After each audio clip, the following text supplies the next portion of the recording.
This is Dick Johnson's 13th Bathurst, but despite popular superstition about that number, he's convinced it won't be unlucky for him. He's had some bad prangs over the years, but has he ever seriously thought of giving up his racing career? I really don't know anything else. I do, I suppose, in motor cars, but I enjoy what I do, so I'll keep doing it until I don't enjoy it anymore. Dick says that's all behind him now, and he believes this could be the year he relives the jubilation of his 1981 victory.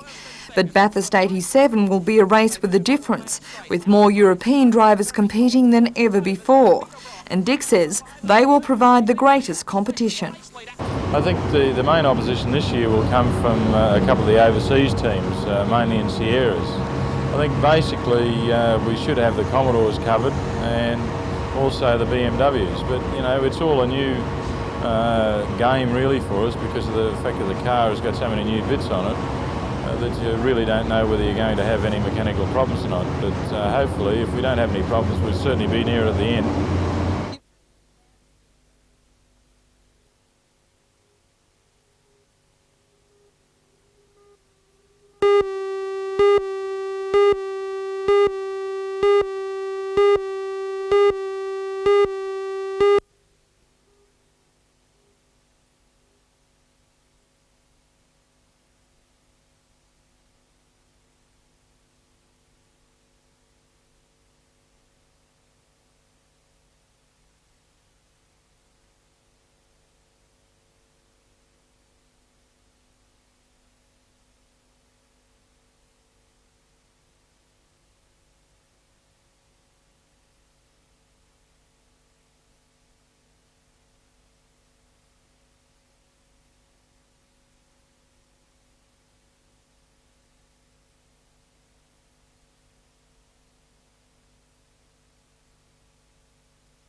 From the beginning, the council wanted the church land on the corner of Wolfe and King Streets and the houses in Parry Street, Cooks Hill and the land in Addison Road, New Lambton to be a clean swap. Initially, a council valuer said the church land was worth between $300,000 and $450,000, that the council's houses and land package was worth about the same. So it seemed a deal would be struck until independent Alderman John Tate questioned the value of the land, saying that he believed it had been overvalued. He called for a second independent valuation, which put the value at $290,000 because of the problems of developing the land and because of the absence of eager buyers. In his report to Council, Town Clerk Barry Lewis concluded that this sum was within the original valuation, and so the council should stick to its original plan and simply swap the properties. Last night, Alderman Vic Bell criticised the Lord Mayor John McNaughton for what he called Alderman McNaughton's impatience to get the deal through. He also says that the council, thus the ratepayers, are $18,000 out of pocket because of his haste. Alderman Tate put forward an amendment that the council should renegotiate with the Anglican Church, offering just $300,000 worth of assets instead of $450,000. The Labor Party and the Citizens Group combined forces to defeat the amendment and passed the motion 7 votes to 5.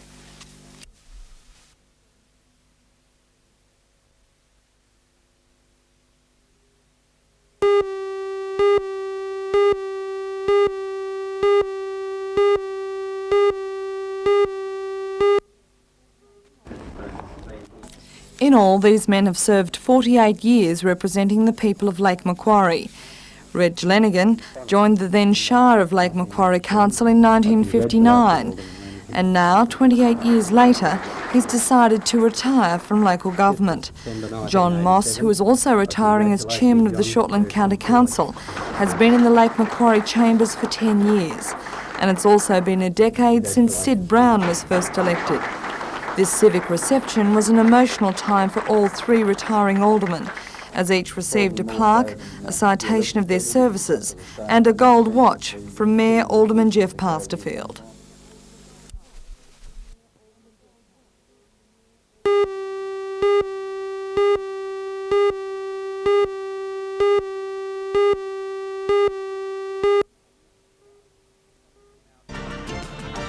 In our news tonight, a report on a student rally at Newcastle University today. The gathering was protesting over the $250 administration fee for tertiary students and possible cuts in education spending in next week's federal budget. For all the news, join us tonight at 6.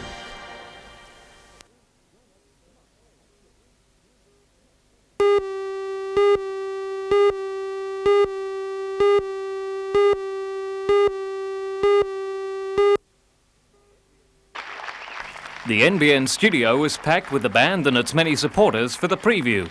This was the first time they'd seen the result of a busy 2-week shoot by the 3-man crew travelling with the band. As well as viewing the program, it was a chance to swap mementos from the tour. Bound for Britain premieres after Sale of the Century tonight.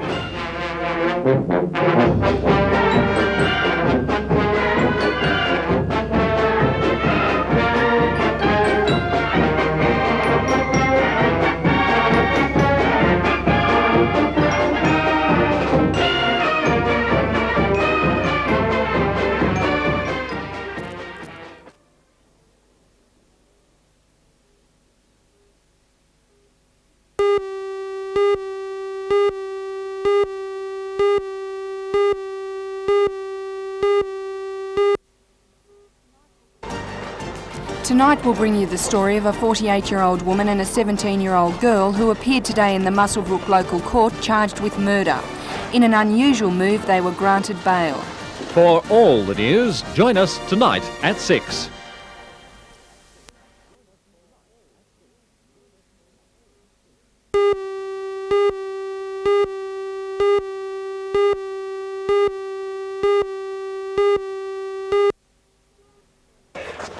The woman, Jill Mary Symington, was flanked by police as she was escorted into the Muswellbrook local court today. Wearing a blue jumper and white pants, she was visibly distressed as the court got underway. Mrs Symington stood charged with the murder of her husband, Donald Symington, a 43-year-old unemployed pensioner. Police alleged that at 11:30 p.m. on Wednesday, following an incident that day and after long-running disharmony and alleged sexual abuse, Mrs Symington went into the bedroom of her house in Forbes Street where her husband was sleeping. She got a rifle and took it into the lounge room where it was loaded with 3 bullets. The rifle was then taken back to the bedroom where Mr Symington was shot. Police say the weapon was then placed on a couch in the living room under some cushions. Mrs Symington then went to the house of some relatives who lived nearby. The prosecution urged that bail be refused because of the seriousness of the offence. However, Mrs Symington's defence argued strongly that there was no likelihood of her skipping bail. Chamber Magistrate Peter Griffin said his main concern was with Mrs Symington's mental state. He feared what she might do to herself while on bail. Her defence said she had been under enormous pressure for a long period of time. The trauma was over and she was relieved. She was reasoned and logical and not psychologically disturbed. Chamber Magistrate Griffin granted bail but attached a number of conditions, including that she not stay in her Forbes Street house where she might brood. The case was adjourned until the 16th of September.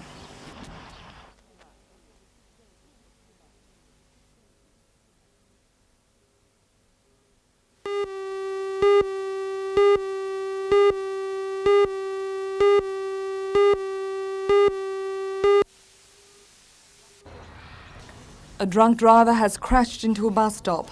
2 are dead, one of which is a baby, and 6 others are injured. This was the scenario the student nurses created for themselves. The ambulance officers took 20 minutes to reach the scene, and in the meantime, passers-by administered first aid, training that was part of the students' trauma elective. An accident and emergency ward was set up nearby, and students displayed their skill under the pressure of an overcrowded, understaffed situation. The students played all the parts of patients, nurses, police and ambulance personnel. Lecturers watched closely and marked the students on how well they performed each task. Lecturer Carol Camp says the trauma course and the simulated disaster were devised to dispel fears that once the nurses are registered next January, that they won't be able to handle realistic nursing situations. These students are third-year students, and we've had a lot of publicity recently in the media about students being not able to bandage and so forth, and they felt that this was a way that they could demonstrate that in fact that nurses in college courses can bandage and do the treatments that nurses in the past have done.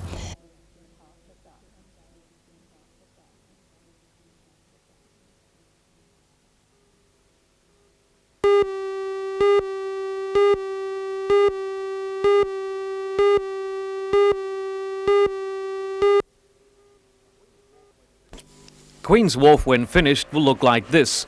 It will house office space, a restaurant and recreational boating facilities. Construction of the project is well in hand. Today, Wharf Road and a section of Scott Street were closed to traffic as the walkway linking Queen's Wharf with the city was lifted into position. The walkway will allow pedestrians to move from Market Street over the railway and into the harbourside complex. The sections are more than 20 metres in length and need 50-tonne cranes to be positioned. The overhead walkway cost $660,000 and was built and painted by local firms. However, the installation hit a hitch when one section this morning was installed the wrong way. A hasty turnaround and all was fixed. Tomorrow there'll be more traffic interruptions as the $476,000 30-metre observation tower is craned into place. Queen's Wharf is due for completion at the end of the year.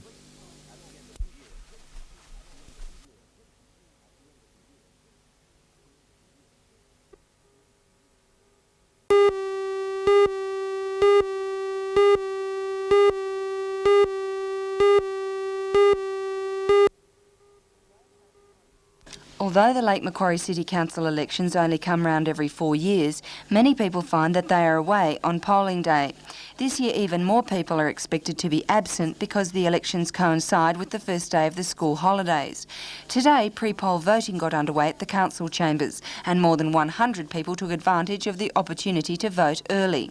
This year there are 3 candidates for the position of Mayor, including current Mayor Jeff Pasterfield and 2 Aldermen Ivan Welsh and Ron Fennell. 38 people are contesting the 16 alderman positions. According to electoral assistant Ross Gilshannon, it's imperative that voters read their ballot papers correctly. The main thing, we always have problems with a large number of people voting informally. Now, for the position of alderman, they must vote for at least 4 candidates. They can vote for more if they wish, but they must vote for at least 4. If they vote for anything less than 4, the vote will not be counted. It's classified as informal. And for the mayoral ballot, because there's only 1 candidate to be elected, they must vote for at least 1, and they can vote for more if they wish. They can extend their preference to 2 and 3.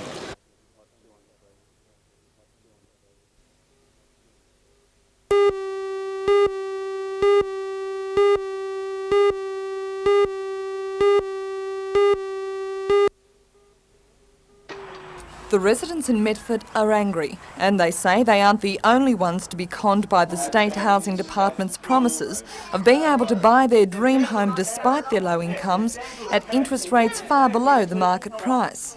They've taken the average home buyer that's bought houses, and they're telling all the public and everything that interest rates have come down 0.5%, and yet ours have gone up 6%.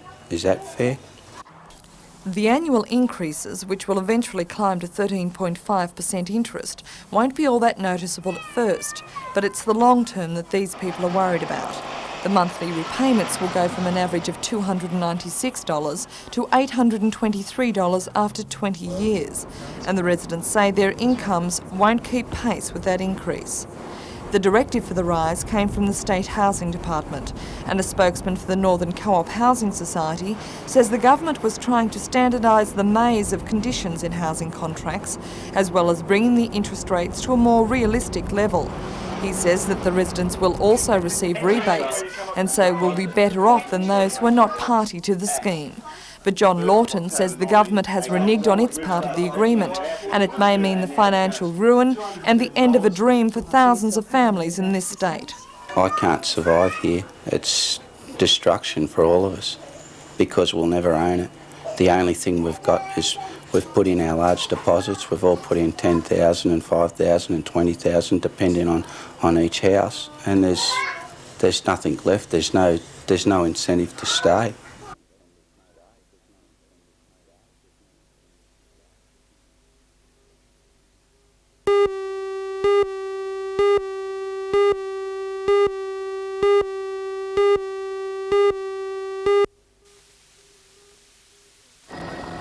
The Joint Coal Board estimates that up to 3,000 jobs could be lost in the coal industry this year, and the budget reflects the government's concern.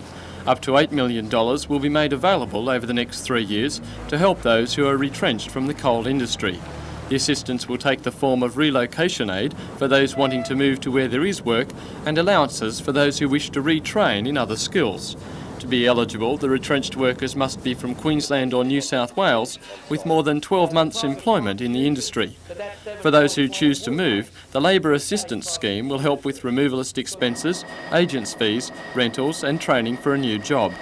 Those over 45 who do not choose to relocate will be eligible for up to 6 months' wage subsidy or up to 12 months' combined formal vocational training and wage subsidy.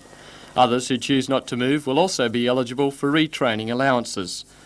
The Hunter will also see the effects of continuation of funding to tourism through the Steel Regions Assistance Plan. Assistance to steel regions in New South Wales for the development of a tourism infrastructure is being increased from $2 million to $4 million this budget. This year completes the project, introduced in 1983, to broaden the economic base of those areas affected by changes in the steel industry. Also of interest to the Hunter is the continuation of a large part of the industry and technology budget going into assistance bounties. As part of the government's 5-year steel plan, $45 million has this year been allocated to steel industry bounties.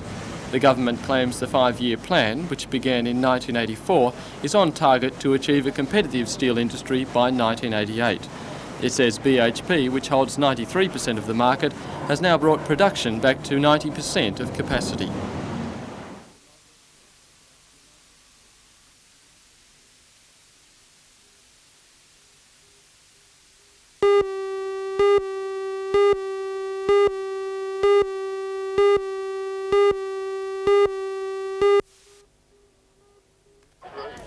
Conditions were made to order for yesterday's racing. A perfect spring day and the track at its best. Organisers say yesterday's good crowd of 8,000 should be even bigger today for the running of the main event of the 2-day carnival, the Winfield Gold Cup over 2,300 metres. NBN racing expert Gary Harley believes Ostensible should take line honours. I spoke to Malcolm Johnson today. He's very, very confident, and even though he's drawn wide, I think he has the potential to win. For second, I've put in Edition Bay, beautifully weighted. Ron Quinton, a great jockey aboard. He'll run the distance right out. I think he'll be hard to beat. And Kenzai, despite his 56 kilos, has a great chance. But I have a lot of respect for the Larry Pickering trained Rising Fear. He's the biggest tip here at Broadmeadow today. Everyone wants to tip him. I spoke to his jockey Peter Cook through the day. Peter said he was most unlucky the other day, and he thinks he'll run a great race now. He was 10-1 before he raced on Saturday. Rising Fear will probably start close enough to favourite tomorrow.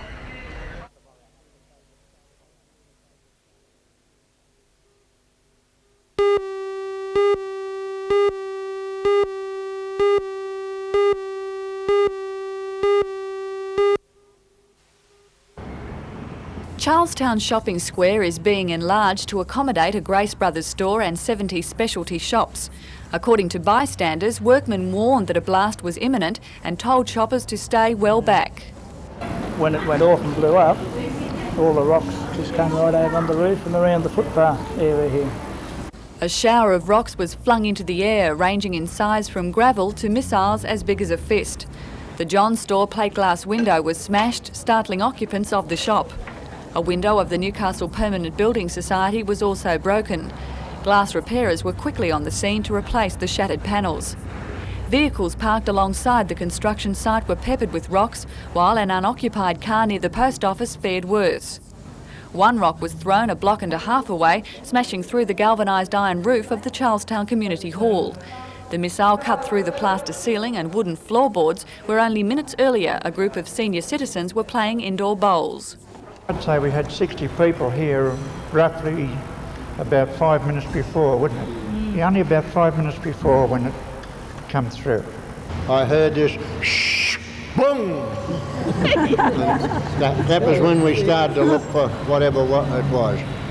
The construction company, Civil and Civic, declined to comment on the blast, but the developer, Lend Lease Retail, said from Sydney that the cause is not yet known. A Department of Industrial Relations report is being compiled and all blasting has ceased until the result is known. There were no reported injuries.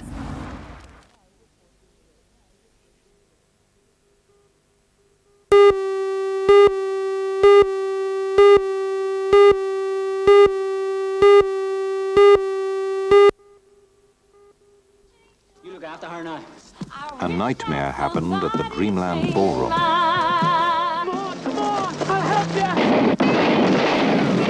The Travelling Film Festival began 14 years ago when it was decided that country areas should also have an opportunity to feature the latest films on the cinema screen, revealed during the annual Sydney Film Festival held in June. In association with the Arts Council, the travelling show will visit 19 regional centres across 5 states. The program, which is a selection of the best films, includes international works from France, Italy, Japan and Sweden, as well as America and Australia. One of the shorter films is An Interview with May Gibbs, creator of Australian bushfolk like Snugglepot and Cuddle Pie. The interview was recorded in 1968 and follows her journey from England to the Australian bush and her development as an artist. Travelling along with the film festival is Ross Barnard, who says the program offers a smorgasbord of entertainment for all film lovers. Tonight we open with a French and Italian double, a French film Full Moon in Paris, which is a gentle comedy, drama, and the Italian film which stars Marcello Mastroianni and Jack Lemmon is called Macaroni. Well, when the festival leaves Newcastle, where's it heading to then? Our next centre is Castlemaine in Victoria, and then we do 3 centres in Queensland and finish up in the Northern Territory in April.